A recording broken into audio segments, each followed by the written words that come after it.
In this video, we started chapter 7 of our textbook, where we study network flow problems. Network flow problems are a special type of linear programming problems. Some special cases are the assignment problem, the transportation problem, the maximum flow problem, and the shortest path problem. We have already seen at the beginning of the course the assignment problem. And in this chapter, we will also discuss these other three types of network flow problems that I just mentioned. In any case, network flow problems arise naturally in several real-world optimization problems, especially in the analysis and design of communication, transportation, and logistic networks. Since the network flow problem is a special case of linear programming, any algorithm for linear programming can be directly applied. However, in this chapter we're going to study them separately because these problems share a very special structure, which allows us to solve these problems much more quickly. In fact, the structure of these problems can be used to simplify the simplex method, and it can also be used to develop new completely different algorithms to solve these problems. In this chapter, we will study a primal method for network flow problems. Like the primal simplex, this is a method that maintains feasibility and at every step it improves the objective value. In this chapter, we're going to see section 1, 2, and 3. We start with a brief introduction to graphs, which is fundamental since network flow problems are defined on graphs. Then in section 7.2, we formulate the network flow problem. And finally, in section 7.3, we develop the network simplex algorithm.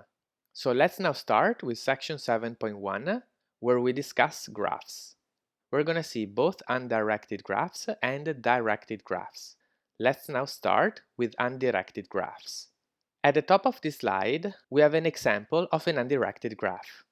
In particular, we have 5 nodes, which I call 1, 2, 3, 4, and 5, and some of them are connected by a link that we're going to call an edge.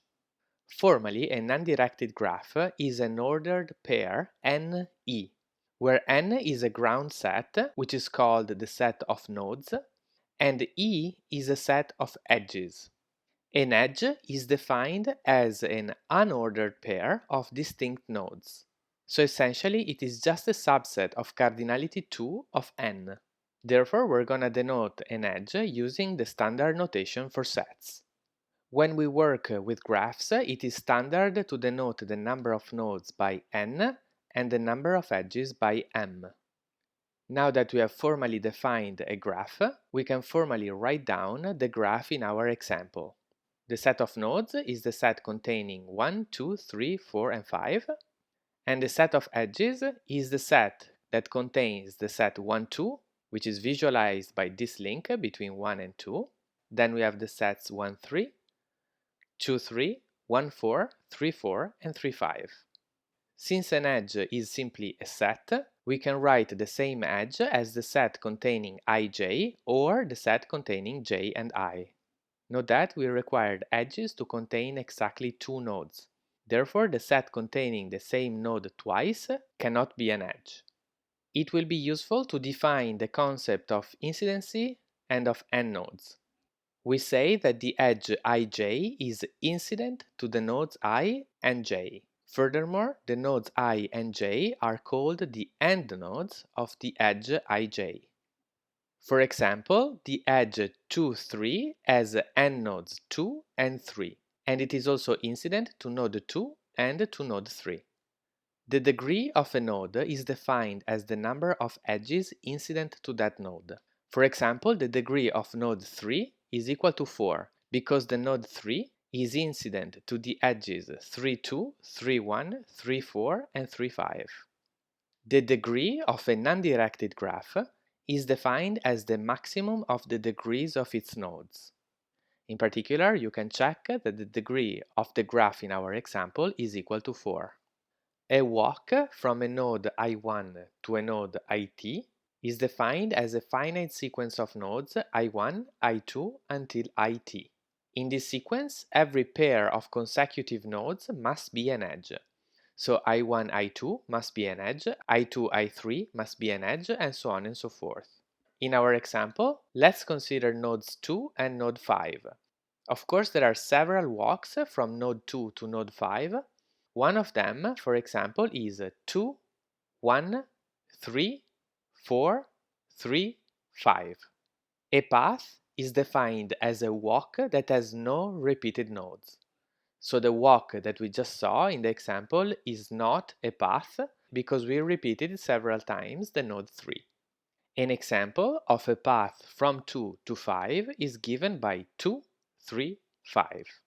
We say that an undirected graph is connected if there exists a path joining any pair of distinct nodes.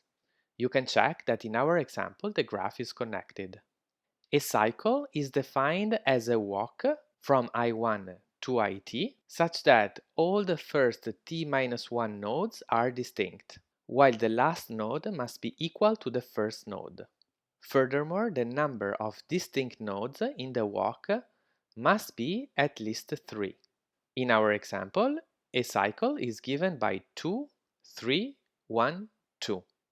The reason we require to have at least 3 distinct nodes is because we want to exclude a walk of the type 2, 1, 2.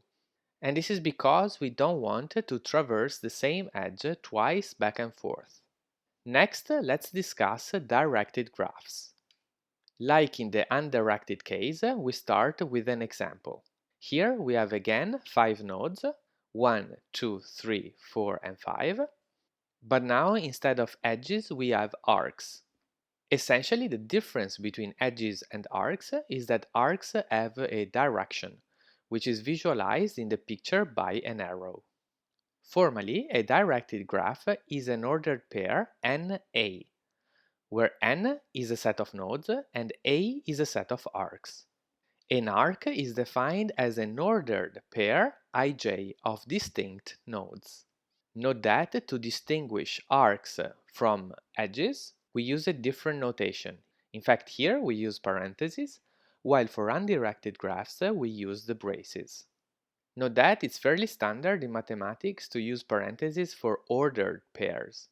For example, we use parentheses also here because NA is an ordered pair. In fact, in a directed graph, of course, you cannot switch a node with arcs. So as opposed to the undirected case, in a directed graph, both ij and ji can be arcs. In our example, we have the arc 2, 1 and the arc 1, 2. This now makes sense because these two objects are different. Like in the undirected case, also here, arcs that contain twice the same node are not allowed. Also here, we're going to use the same notation regarding the number of nodes and number of arcs in a directed graph. We're going to use n to denote the number of nodes, and we're going to denote by m the number of arcs. Now that we have defined a directed graph, we can now write down formally the directed graph in our example.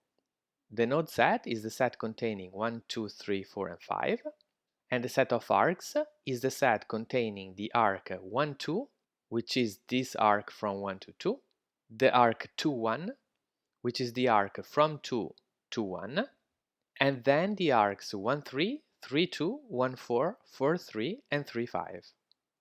For any arc ij, we have a way of referring to I and j separately. Namely, we call I the tail and j the head of the arc. Also, we say that the arc ij leaves from node I and it enters node j. It is also incident to both nodes I and j. For example, if we look at arc 3, 5, then 3 is the tail and 5 is the head. The arc 3, 5 leaves from node 3 and enters node 5. The same arc 3, 5 is also incident to both nodes 3 and 5. Next, we introduce a notation which is somewhat similar to the notation of degree in undirected graphs. However, there are several differences. Here we have tails and heads, so we're going to differentiate between the two by defining two different objects. First, we define a delta in of a node I, and this is the set of tails of arcs that are entering node I. So formally, delta in of I is the set of all nodes j such that ji is an arc.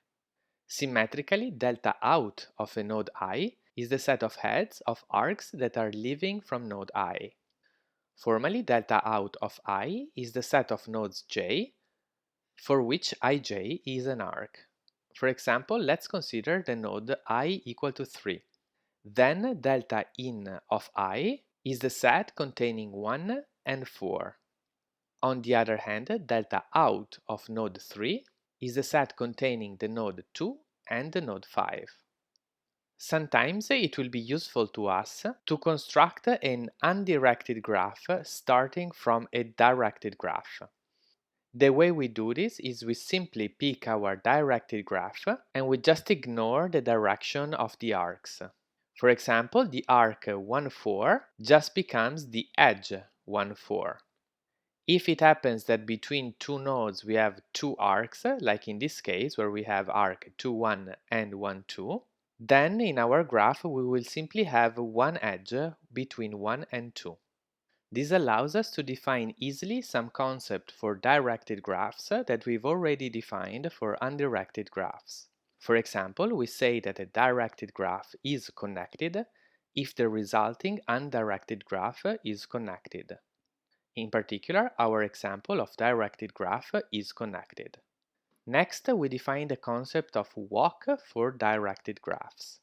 A walk is defined as a sequence of nodes I1, I2 until IT, together with an associated sequence of arcs A1, A2 until AT-1. Now these two sequences must be linked in a very specific way. Namely, every arc AK in the sequence must either be the arc IK plus 1 or the arc IK plus 1 IK. In the first case, we say that AK is a forward arc, and in the second case, we say that AK is a backward arc. In our example, a walk is given by the node sequence 1, 2, 3, with associated arc sequence 1, 2, and 3, 2. In particular, the arc 1, 2 is a forward arc, while the arc 3, 2 is a backward arc. Essentially, this means that we're going from 1 to 2, traversing the arc 1, 2 forward, and then we're going from 2 to 3, traversing the arc 3, 2 backwards. This example should also clarify why the definition of walk for directed graphs is more complicated than the one for undirected graphs. The main difference is that here we have the associated sequence of arcs, which we didn't have for undirected graphs. This sequence of arcs is clearly needed, because in our example, if we only give the sequence of nodes 1, 2, 3, it's unclear how we go from 1 to 2. We could either go by traversing forward the arc 1, 2, or we could go by traversing backward the arc 2, 1. In a directed graph, a path is defined as a walk with all distinct nodes. The example of walk that we just gave is also a path. Instead, a cycle is a walk where all the nodes but the last are distinct, and the very last one is equal to the first. Note that, as opposed to the definition of cycle for undirected graphs, here we don't require to have at least 3 different nodes. So in principle, we could also have just 2 different nodes. An example of a cycle is given by the node sequence 1, 3, 4, 1 and associated arc sequence 1, 3, 4, 3 and 1, 4. In this cycle, the arc 1, 3 is forward and the arcs 4, 3 and 1, 4 are backwards. Finally, a walk, path or cycle is said to be directed if it only contains forward arcs. The example of cycle that we just saw is not directed. An example of a directed cycle is given by node sequence 1, 3, 2, 1 and by arc sequence 1, 3, 3, 2 and 2, 1. Next, we're gonna study trees, which are a very special type of undirected graphs that we will be heavily using. A tree is an undirected graph that is connected and has no cycles.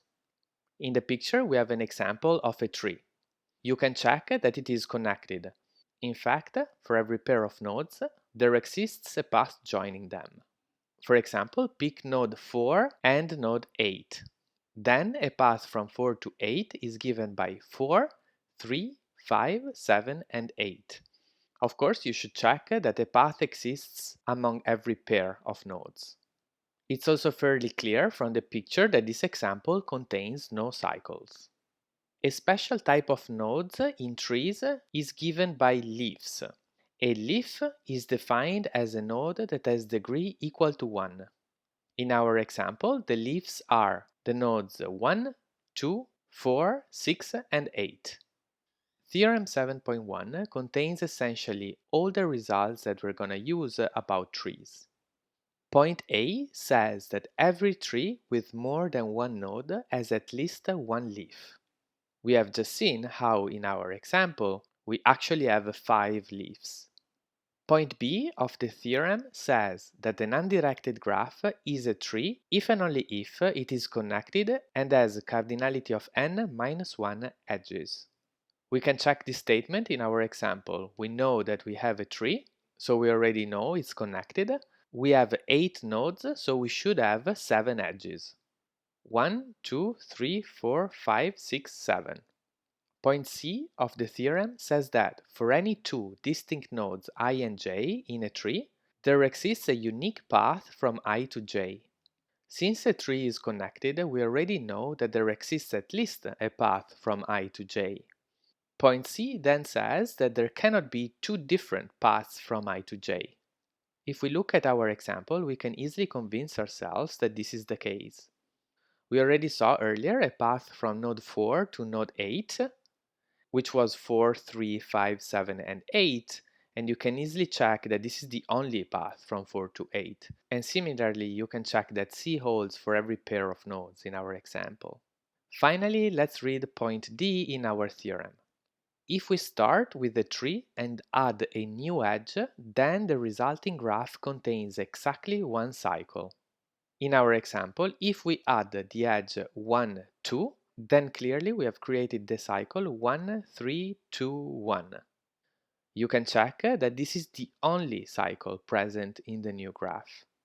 So far, we've only read the statement of theorem 7.1, and we somewhat checked that it makes sense by just checking that A through D hold in our example. Of course, this is not a proof. So now let's see how we can prove theorem 7.1. I'm not going to write explicitly the proof for this theorem, but I'm going to explain to you the sketch of the proof with the help of some pictures. I leave it to you as an exercise to write a full proof of this theorem. Let's start with point A. We have a tree with more than one node, and we need to show that it has at least one leaf. We will prove point A by contradiction, so we assume by contradiction that there is no leaf. Since our tree has more than one node and it is connected, then every node has degree at least 1, but since there is no leaf, every node has degree at least 2. Let's pick a node in our tree. Let's say it's this node 1. The idea is to start building a path starting from node 1. Since the node 1 has degree at least 2, there is one edge that contains 1. Let's traverse this edge and reach a new node in our graph that we're gonna call 2. Now node 2 has degree at least 2. Therefore, there exists another edge containing node 2. Now from 2, we traverse this new edge and reach a new node which we're gonna call 3. Now we can repeat the same argument. The node 3 has degree at least 2, so it's contained in another edge. However, now if we traverse this edge, there are two options. Either we find a new node that we haven't considered yet in our graph, or we go back to some previously visited node. For example, it could be that we found the edge 3, 1. However, the second option cannot happen, because we're assuming that our graph is a tree, and in particular, it has no cycle. So this implies that at every iteration we need to find a new node in the graph. So if we keep repeating this operation, eventually we will have enumerated all the nodes in the graph, and so we have visited all our n nodes. However, we can now repeat once again the argument for our last node that we call n. N is not only contained in the edge connecting it to n-1 in our path, but there's another edge containing it. But at this point, we've already visited all the nodes in our graph, so this new edge must contain n and one of the nodes previously visited in our path. But at this point, we have created a cycle, and so we have obtained a contradiction. Therefore, we have shown that every tree with more than one node has at least one leaf. Now let's prove point B. This statement is an if and only if, so we prove the two implications separately. First, we prove the implication from left to right. So we assume that our graph is a tree, and we show that it's connected and has cardinality of n-1 edges. In the proof, we're going to use induction, and we're going to use part A that we just proved. Using part A, we know that our graph has at least one leaf. In the picture, it is this node I. So we can visualize the graph in this way. We have the node I contained in only one edge, and then we have the rest of the graph. Now let's throw away the node I and the edge containing it. So essentially we focus on the rest of the graph. Now I claim that the rest of the graph is a tree. How can we show that? Well, we only need to show that this new graph is connected and has no cycles, using the definition of tree. Of course it has no cycle, because if it had any, then also the original tree had the same cycle, which is of course not possible. So to prove that our new graph is a tree, we only need to show that it is connected. So let's pick any two nodes in our new graph. Of course, these two nodes were also nodes of our original tree. So there exists a path in the original tree from one node to the other one. Now everything we need to realize is that such a path could not have passed through I, because the only way that it could contain I is if such a path started from the first node, went to J, then to I, then back to J, and ended in the second node. But of course, this is not a path, because it passes through the node J more than once. So we have shown that our new graph, obtained by removing the node I, has no cycle and is connected. Therefore, we have shown that it is a tree. Now this new tree has one fewer node than the original tree. So by induction, it satisfies our statement. Hence, it is connected and it has cardinality of n-2 edges. Now let's get back to our original tree. Here it is. Clearly, it has cardinality of n-1 edges. This is because we're adding back exactly one edge. So now the only thing that we still have to show is that our original tree is connected. Since the rest of the graph is connected, we know that for every pair of nodes different from I, there is a path between these two nodes also in the original tree. So we need to show that there exists a path between node I and any node in the remaining part of the graph. This path exists and it can be constructed as follows. First, you construct a path from your node in the rest of the graph to J, and then you continue to node I. At this point, we have shown that our original tree is connected and has cardinality of n-1 edges. So this concludes our proof from left to right. Next, we're going to show the implication from right to left. So we assume that we have a connected graph with cardinality of n-1 edges, and we need to show that it is a tree. Let's say that this is our graph. If our graph has no cycle, then it's a tree and we're done. So let's assume that we have a cycle. Let's pick a cycle. Let's say the cycle over here. Now remove any one edge from this cycle, for example, the edge 6, 8. I leave it as an exercise for you to check that if you do so, your graph still remains connected. Now you keep repeating this argument as long as you have a cycle in your graph. For example, here we have the cycle 1, 3, 4, 1. And for example, we remove the edge 1, 4. Then we have the cycle 3, 5, 6, 4, 3. And we remove the edge 4, 6. Then we have the cycle 1, 3, 2, 1. And we remove the edge 1, 2. Finally, we have the cycle 3, 5, 7, 2, 3. In this case, we remove the edge 2, 7. At this point in our example, we have no more cycle.